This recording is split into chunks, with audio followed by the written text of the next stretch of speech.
Allah katakan, gunakan waktumu dengan baik. Wal asar, demi masa. Sesungguhnya manusia dalam keadaan kerugian. Kecuali mereka yang nasihat menasihati. Mereka yang beriman. Beriman itu harus diisi hati. Kalau dia cerdas, brilian, smart, tapi tidak ada hatinya, dia bisa jadi lebih bahaya dari binatang. Saya tidak tahu apa bahasa Melayunya. Bajing. Ada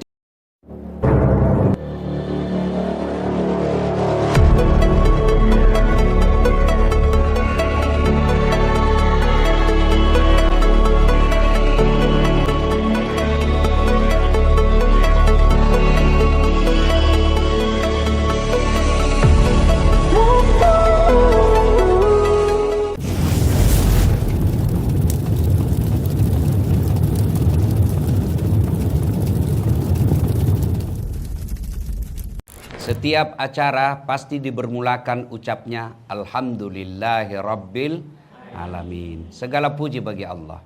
Nah, kita yang ada di ruangan ini ada satu yang kita mesti bersyukur karena Allah berikan nikmat. Apa itu? Satu, nikmat kesehatan. Sebanyak apapun duitmu, kalau sudah sakit tak ada guna. Ya kan? Mau enggak saya kasih kau kereta harga 2 juta ringgit? Mau? Mau? Tapi langsung kau saya bagi kuncinya, kau tidak boleh gerak lagi. Karena stroke tidak boleh gerak. Mau? Mau? Tiada guna kan? Maka kita ucapkan Alhamdulillah. Bagi kita yang berbaju, kalau di Indonesia namanya warna ungu. Sama. Cuma saya tidak tahu kenapa di Indonesia warna ungu disebut warna janda. Saya tidak tahu, kalau orang di Indonesia itu ungu itu warna janda. Ya, saya tak tahu apa sebabnya ya. Pink warna jatuh cinta. Ya. Apa kesyukuran kita yang berpakai baju ungu di sini?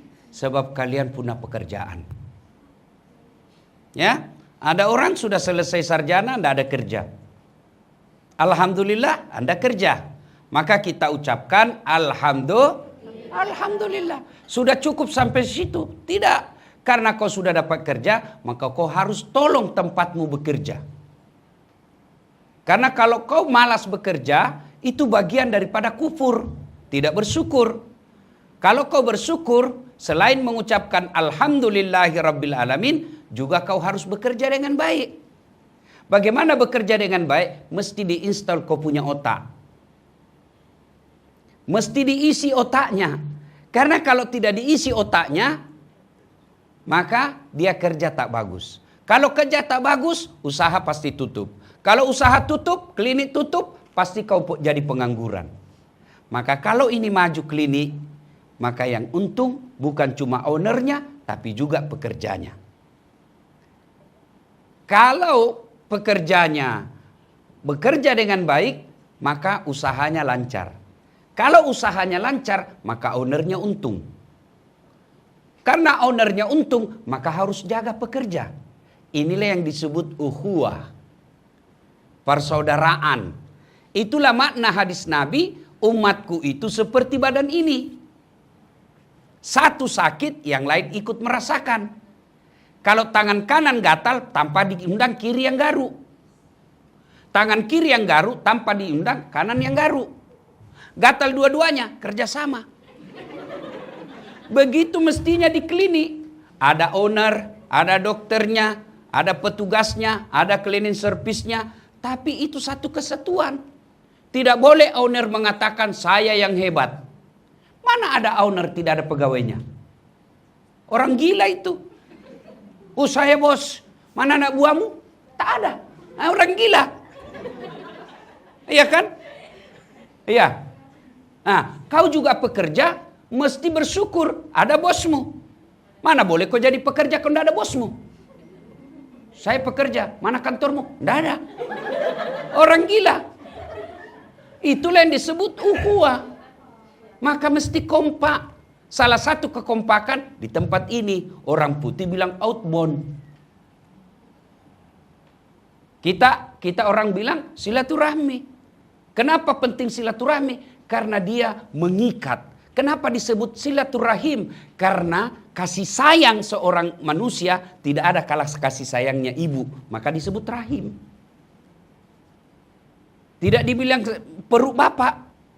Kenapa? Bapak sayang sama anak. Sayang tapi dia pikawin lagi. Kalau ibu, enggak. Dia sayang anaknya. Kenapa dia bisa sayang? Karena dia keluar dari rahimnya. 9 bulan dia dalam perutnya. Maka disebut silaturahim. Begitu dia keluar dari perutnya, digunting. Ada bagian tubuhnya yang dibawa keluar. Tuan-tuan pasti lebih tahu dari saya karena Anda pekerja kesehatan. Ada kan dibawa keluar. Orang Bugis bilang erung. Eruna. Digunting itu. Itu sinyalnya ibu dengan anak. Maka jangan heran seorang ibu, dia bisa tahu anaknya sakit yang di Kuala Lumpur, bapaknya tak. Dia gelisah malam, kata suaminya, kenapa bu? Kayaknya anakku sakit ini di KL. Kenapa dia boleh tahu? Karena ada jaringannya itu dari pusatnya dia makan dari ibunya. Inilah kasih sayang kalau ini kau bawa di perusahaan ini, di klinik ini, best ini punya klinik. Nah, kita kumpul seperti ini. Nah, supaya sehat ini otak, tidak cukup diinstal ini otak. Saya kasih kau pentingnya ini namanya otak. Saya kasih kau kenapa ini penting. Macam mana kau boleh bekerja kalau tidak ada otak di isinya? Kau mau tahu orang yang tidak ada isinya otaknya? Kalau ngomong begini, itu beleng-beleng sudah itu. Ya kan? Saya ini dokter, ahli mengajar mata kuliah public speaking. Itu ada mahasiswa kalau final test, ujian terakhir, dia mesti pidato depan saya. Dan ada pelajar saya nakal, dia bilang, Ustadz lebih baik saya disuruh berkelahi daripada suruh pidato. Saya bilang, bukan kau tidak tahu pidato dek, tidak ada kau bisa ngomong. Kenapa? Karena tidak ada yang kau bisa tahu. Nah, sekarang kau keluar dulu, 15 menit, kau keluar dulu jalan-jalan, sudah jalan kau datang ke sini. Rekam semua apa yang kau lihat, sudah kau datang sini. Sudah, kau cerita sekarang apa yang kau lihat. Barulah dia bisa cerita. Oh, saya lihat ada orang dewa, dia menangis. Sepertinya dia pacaran, bertengkar sama, begaduh sama ceweknya. Karena dia tengok. Kenapa dia baru ngomong? Karena dia sudah install otaknya. Mesti juga di sini, diinstal kita punya otak. Kamu mau bekerja dengan baik, mesti bagaimana pelayanan prima. Bagaimana melayani orang dengan baik. Melayani orang dengan baik itu, ini harus diisi. Bagaimana kamu tahu kalau tidak diisinya otakmu? Pernah tahukah? Ada jual beli otak, lelang otak di Amerika. Dilelang otaknya. Otak Jepang 1 juta ringgit. Otak Jerman 2 juta ringgit. Otak Melayu 10 juta ringgit. Wih, kenapa mahal? Dia bilang ini otak Melayu original. Jarang dia guna.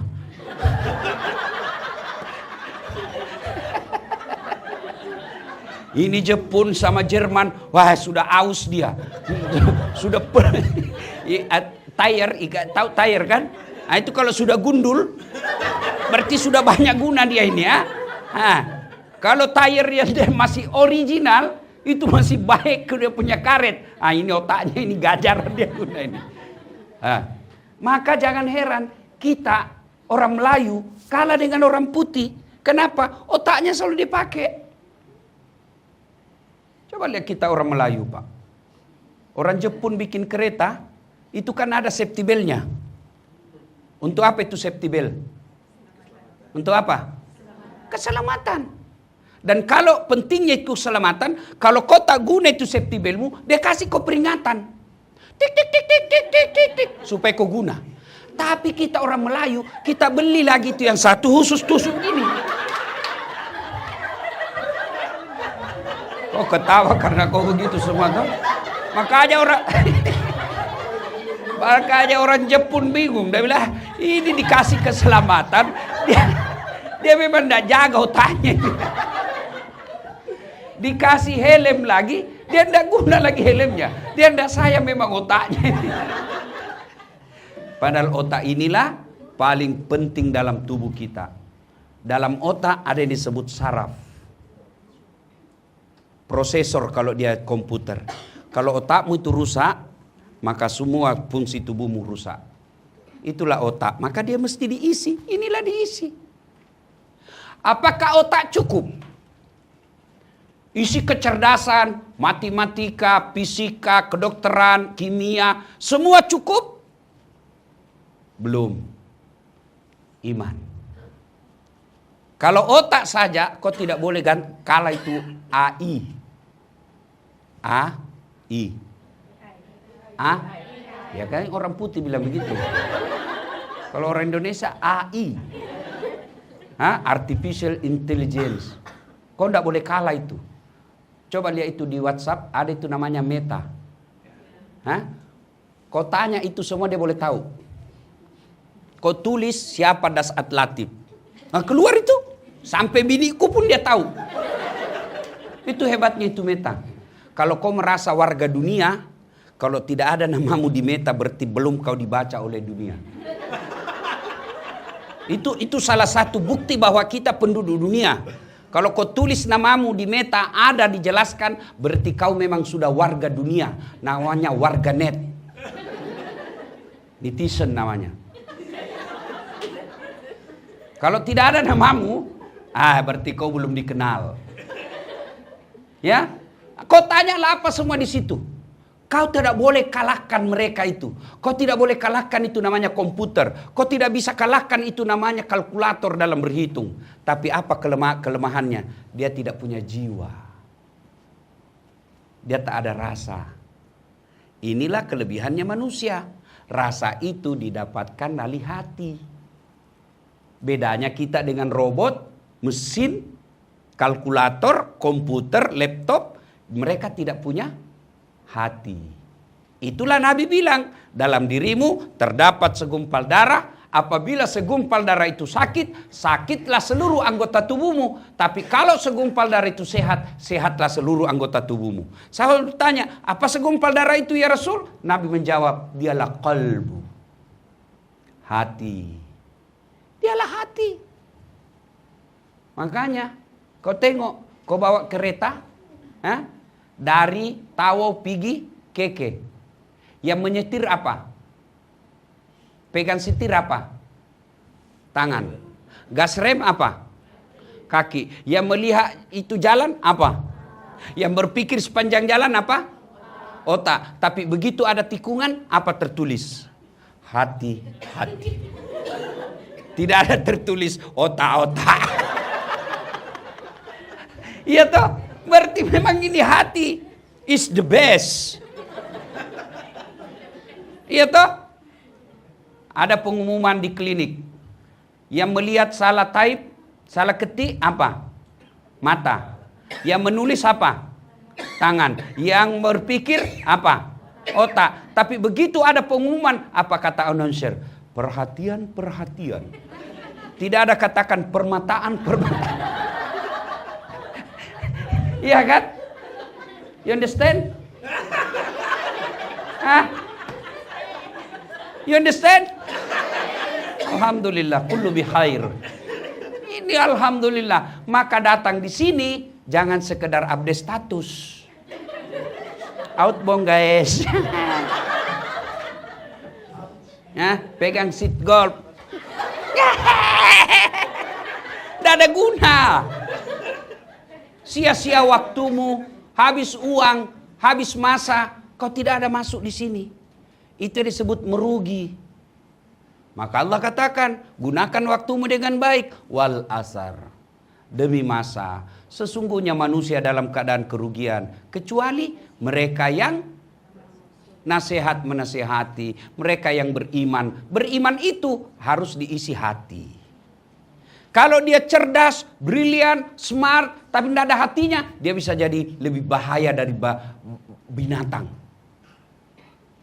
Saya tidak tahu apa bahasa Melayunya bajing. Bajing. Ada tuh yang lompat-lompat. Itu di Indonesia namanya binatang bajing. Itu dia cuma makan kacang-kacang. Lain lagi. Oke lah, tupai lah. Tapi di Indonesia antara bajing dengan tupai beda. Ya. Tupai itu yang ada merah, ada putih di sininya, ada ekornya, itu tupai. Kalau bajing itu mirip-mirip tapi dia lebih besar. Makannya kacang-kacangan, bajing namanya. Tapi bajingan, oh itu aspal dia makan, besi dia makan, semen dia makan, ya kan? Gas dia makan. Itu kenapa? Dia cerdas tapi tidak ada hati imannya, Pak. Maka di sini guna iman. Maka penyakit-penyakit itu yang bisa merusak kita punya klinik, satu, sombong. Dia merusak hatimu kalau sombong. Dia merasa dokter. Dia anggap remeh perawatnya. Jangan kau tengok temanmu yang dokter di sini. Bukan juga dia, ya. Kau dokter merasa hebat. Mana bisa kau kerja kalau tidak ada perawat? Tidak boleh. Itu yang disebut sistem. Sistem itu antara satu dengan yang lain saling memerlukan. Karena butuh katanya di sini bahasa jorok. Ya kan? Indonesia itu memerlukan, ya. Ya. Ada lagu di sini saya suka, namanya judul lagunya Suci Dalam Debu. Kau tahu itu suci dalam debu? Tayamum. Iya dokter kan, suci dalam debu, itulah tayamum. Engkau bagai air yang jernih di dalam gelas yang membeku. Apalagi itu? Sudahlah. Ya, nah ibu bapak, saudara-saudara sekalian, dokter jangan menganggap remeh perawat. Karena kalau dia marah, dia kasih kau alat yang salah, kamu bisa jadi malpraktek. Perawat juga jangan kau remehkan doktermu. Karena kau bisa jadi perawat karena ada dokter. Maka kita harus bersinergi namanya. Bekerja sama.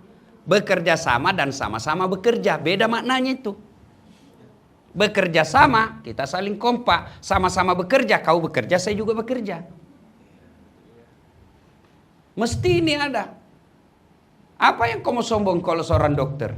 Saya sampai detik ini belum pernah lihat dokter yang hebat. Kenapa? Karena kalau saya pergi berobat, saya juga kasih tahu penyakitku. Iya toh? Baru masuk dia bilang, Ustadz, ada apa Ustadz? Saya menceret-menceret dok. Dia tanya, kenapa bisa? Dalam hatiku urusanmu. Saya juga mesti kasih tahu. Saya makan ini dok saya. Itu kan yang hebat baru dah. Kau pasti menceret. Nah kan? Iya. Coba. Mana hebat itu dokter kalau tidak ada dibagi tahu sama pasiennya. Diperiksalah kita. Neng.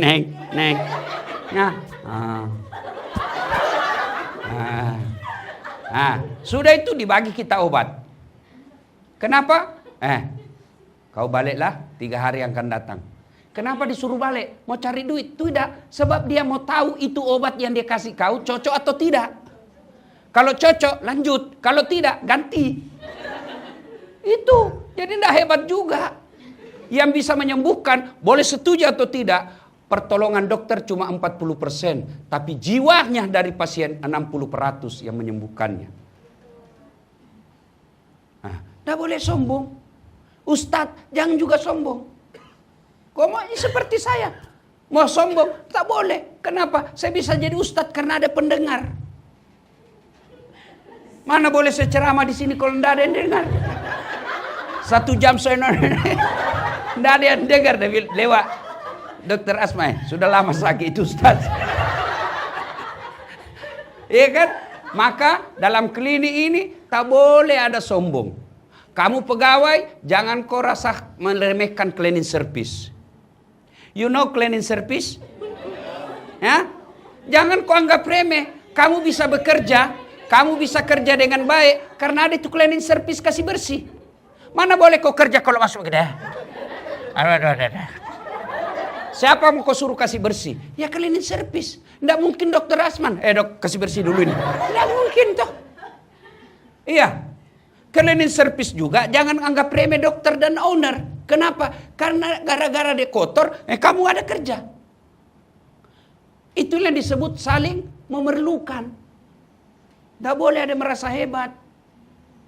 Maka jangan ada sombong di antara kita. Karena pasti satu sama lain saling memerlukan. Maka dalam klinik ini, jangan kau remehkan orang lain. Orang meremehkan orang lain itulah karakter sombong. Dan orang sombong, kata Allah dalam hadits qudsi, kau tidak pantas hidup di kolong langitku kalau kau merasa sombong. Apa yang kamu sombongkan? Tidak ada kesombongan. Yang boleh berhak sombong hanya Allah, maka Allah disebut Al-Mutakabbir, yang maha sombong. Kenapa? Karena hanya Allah yang tidak membutuhkan. Coba, kenapa sih kita tidak boleh merasa sombong? Karena tidak ada orang yang super semua dia bisa. Kenapa Allah batasi? Tidak ada yang boleh mampu semuanya. Untuk apa? Supaya roda kehidupan berputar. Karena kalau semua sama semua kaya kita di sini. Siapa yang mau jual beras? Kalau semua kita kaya, siapa yang mau pergi bersih ke cleaning service? Itulah maknanya. Allah sengaja menciptakan kita berbeda-beda supaya roda kehidupan kita berjalan. Nah, coba kalau mau semua sehat, tidak ada sakit, tidak ada klinik. Coba kalau mau sehat, tidak ada dokter. Coba kalau mau semua sakit, siapa jadi menyehatkan? Siapa suntik? Dokter asma saja tidak bisa suntik dirinya. Iya toh? Ke dokter juga itu. Itulah makna, jangan kau pernah sombong. Kesombongan itulah makhluk yang Allah benci. Karena kalau ada orang dalam kesombongan dalam satu kantor, itu merusak kantor kita, klinik kita. Yang kedua, ya, ini apa itu? Penyakit malas. Pemalas. Orang yang pemalas itu tidak ada guna-gunanya. Aku ketawa, saya serius ini. Mohon maaf ya, itu biasa saya lihat itu budaya kita ini budaya malas. Banding orang Jepun. Orang Jepun tuh jam 8 tidak ada lagi di jalan. Mereka semua sudah di office. Kita jam 8 minum pagi. Sudah satu kali minum tuh. Belum pergi bekerja sudah minum. Tengah hari minum tengah hari. Sudah 2 kali minum. Sore lagi minum petang. Sudah 3 kali minum tuh. 1 kali minum ambil masa 1 jam. Berapa jam kau kerja? 8 jam tapi 3 kali minum. Tinggal 5 jam. Ayo, belum lagi gosip. Ada pasien. Iya kan? Kau tidak gosip pasien, tapi kau tengok dia dari masuk. Kau ketawa karena kau semua pelakunya. Iya. Ya. Nah.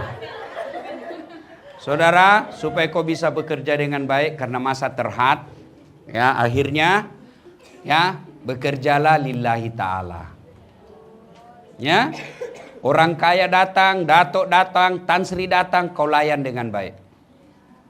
Jangan kalau Tan Sri datang, orang kaya datang, kau layan dengan baik. Orang miskin datang, mukamu saja becul. Banyak cerita berwangun. Tak punya duitnya juga ini. Itu kalau kau begitu, kau tidak dapat pahala. Kalau kau tengok orang, datang orang tua, dia orang susah, kau dalam hati, saya mau layan selayaknya ibu saya.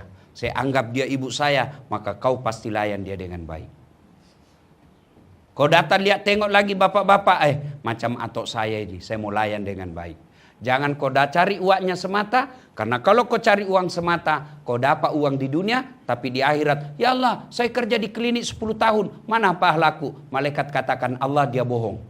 Dia kerja di klinik bukan karena lillahi ta'ala, tapi karena mau cari duit.